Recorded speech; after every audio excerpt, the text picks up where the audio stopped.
carry infectious diseases. But what if we could go wherever we wanted without leaving the house?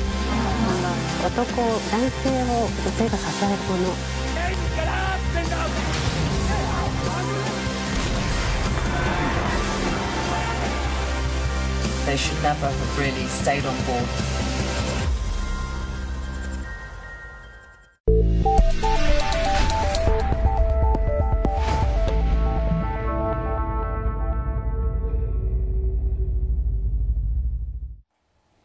This is World Tonight. Good evening, I'm Keith Liu. Tonight's top stories. New Delhi will start relaxing COVID-19 restrictions next week if cases continue to drop, but experts warn against moving too fast. Mass swabbing at another public housing block in Singapore after COVID-19 cases are detected. It's the second such testing in a week. Investigations are underway in China after 21 elite runners died when extreme weather hit an ultra-marathon.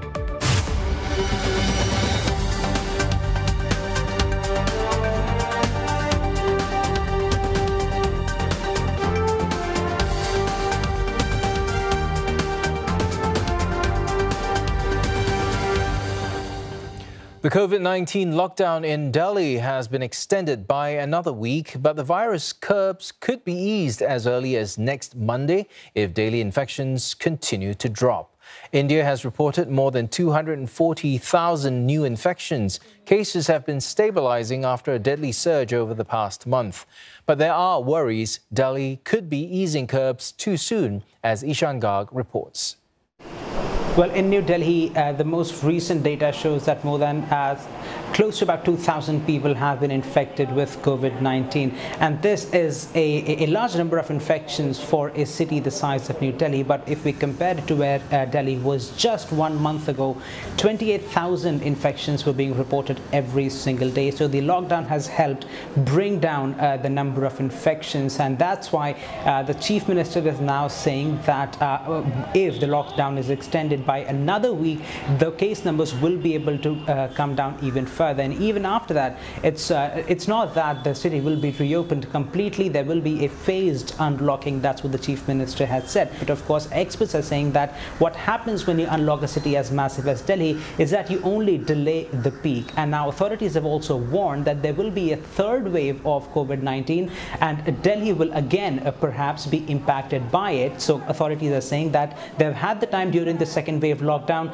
to build up the medical infrastructure, and now as the phases reopen the city, they will brace again for the third wave. The second repatriation flight from India to Australia has arrived in Darwin. All the 165 passengers on board tested negative for COVID-19 prior to the flight. They will now have to serve 2 weeks of quarantine at a former mining camp in the Northern Territory.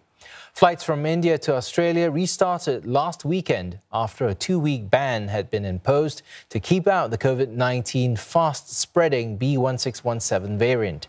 Several more flights are scheduled to fly the route before early next month. More than 11,000 Australians are still registered to be repatriated from India.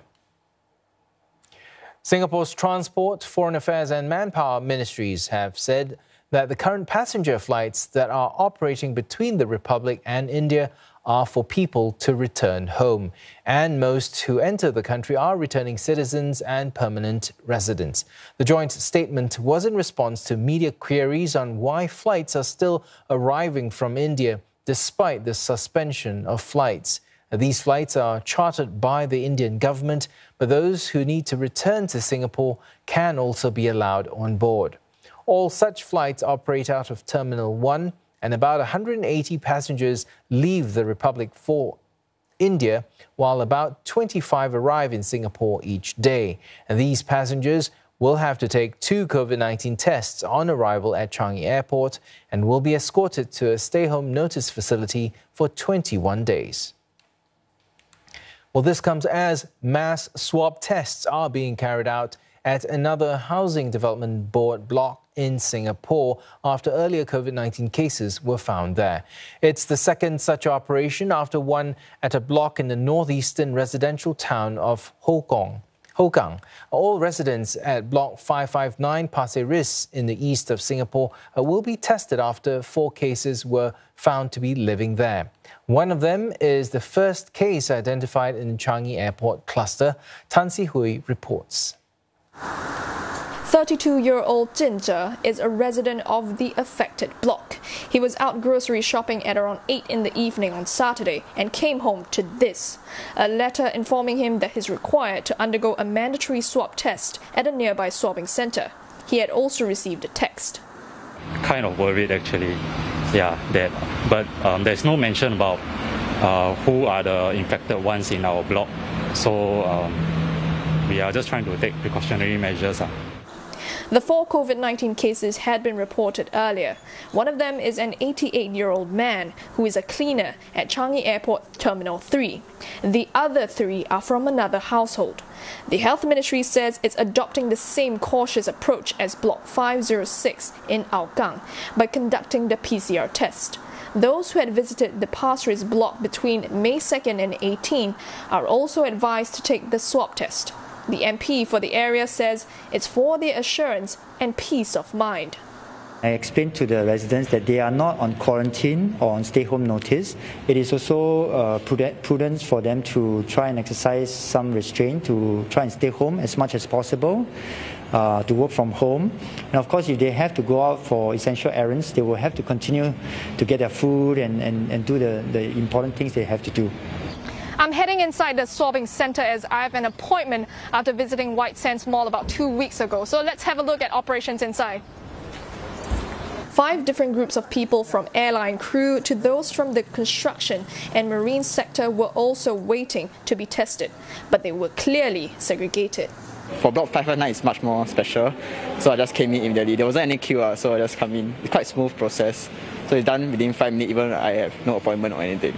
More than half of the 240 residents have been tested. They're told results will be out within the next 24 to 48 hours. The rest will have to get tested by Monday. Well, mass swab tests at the housing block in Hougang have picked up another COVID-19 case. The tests were conducted after 9 other cases were earlier found to have lived there. Some of these are linked to the cluster at Changi Airport.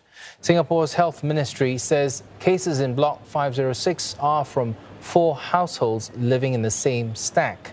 Most were quarantined earlier and are unlikely to have been moving around while infectious. Airborne transmission is ruled out for now, and investigations are still ongoing. The block has also been disinfected, especially frequently touched areas such as lifts, handrails and letterboxes. And this comes after 400 residents and visitors were offered swabs over the past 2 days as a precaution. 126 others are waiting for their results, which the area's MP Gerald Giam says should be out in a day or 2. He adds that common areas were cleaned again last evening after the swab operation was completed, and this includes misting and wiping corridors and lifts. Affected deliveries for essential items like cooking gas cylinders should resume soon. He also urged residents to stay home to stop the spread. Singapore's Health Minister Ong Ye Kung says the public should feel safer with such testing operations, including those at public housing blocks. He adds testing is effective in preventing further spread and more will be done in future. Meantime, he says the number of cases has stayed mostly the same since 16th May, based on a 3-day moving average. He adds that vaccines are effective at reducing the spread. So far, 78 cases are vaccinated compared to 300 who aren't. Some 250 tenants of Westgate Shopping Mall will receive rental rebates. Mall manager Capital Land says tenants will also receive support to push their sales online. Westgate and its neighbour Gem, which are in the west of the country, were ordered to close for 2 weeks to break any potential chain of COVID-19 transmission. 10 recent cases were linked to the malls. Capital Land says additional cleaning and disinfection will be carried out while Westgate is shut. Attention will be given to frequently touched areas like lifts and handrails. Office tenants can still access